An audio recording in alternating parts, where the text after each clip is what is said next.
Well, just to follow on that story, cricket in South Africa seems to have found itself in all kinds of turmoil in the last couple of months. And tonight, we have a chief executive of the South African Cricketers Association on the line. Good evening, Tony Irish, and welcome to Sport on 4View.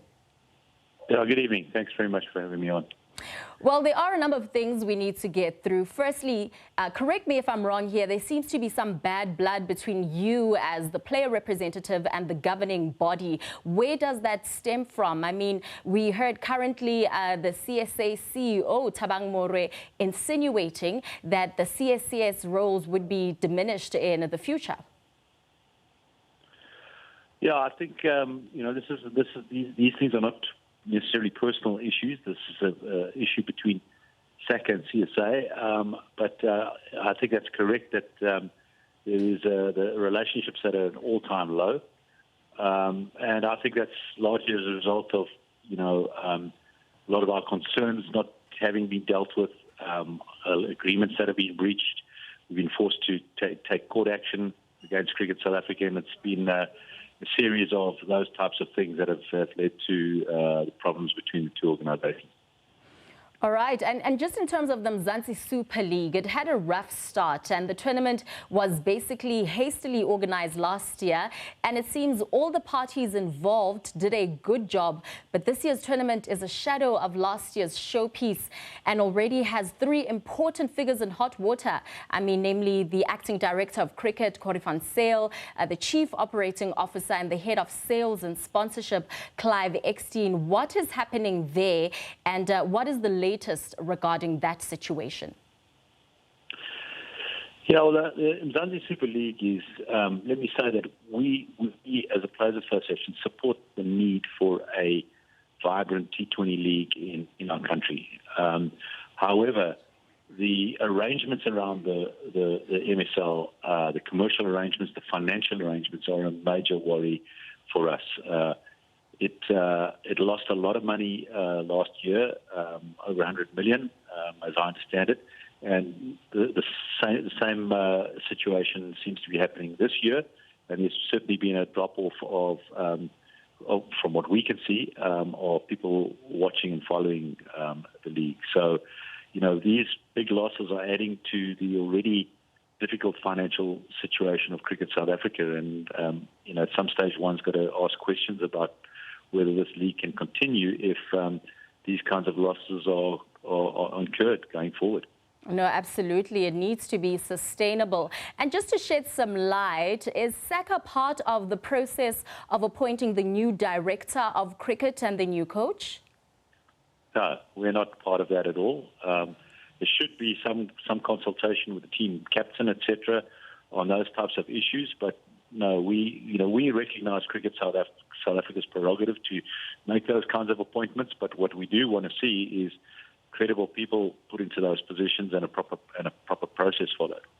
I think it's very disappointing that Graham Smith has I don't know what exactly the current status is, but the fact that he's sort of stood down from the role when he would be a pretty good candidate for it. All right. And Tony, we have seen a number of unsavory incidents in the past week with the CSA Communications not willing to divulge who would be selecting the squad for the upcoming tour. And we've also seen journalists losing their accreditation.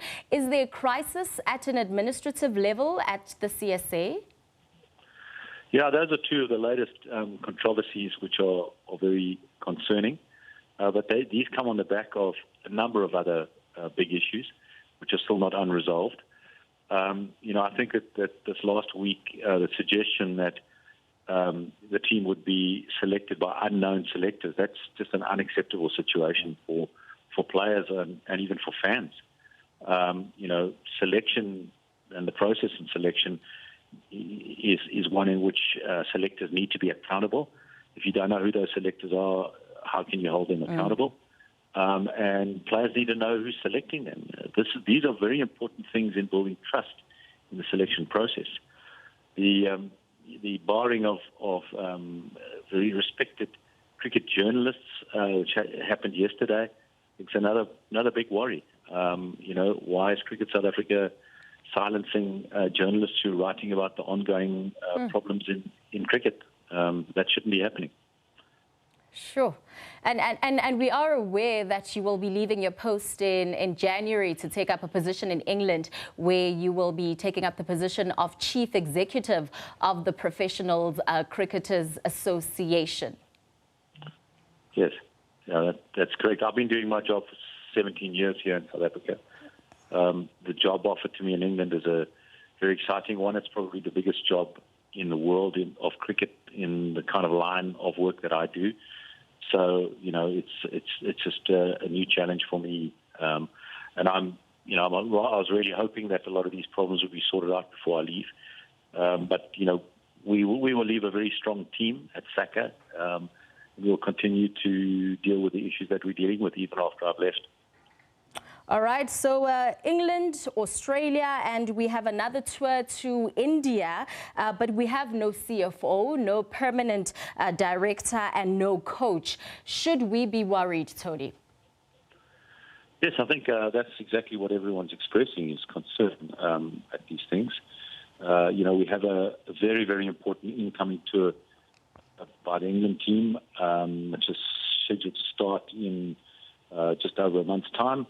There isn't any clarity around the director of cricket position, the selectors situation, team management positions, and that is worrying. If you look at where we are on the Test table at the moment, the Test Championship table, we're lying 7th out of 9 on 0 points, England tour presents an opportunity for the team to change that, but you start on the back foot with all these uncertainties. Sure, truly is worrying. Thank you so much, though, for your time, Tony. That is, of course, the Chief Executive of the South African Cricketers Association, who was on the line, Tony Irish.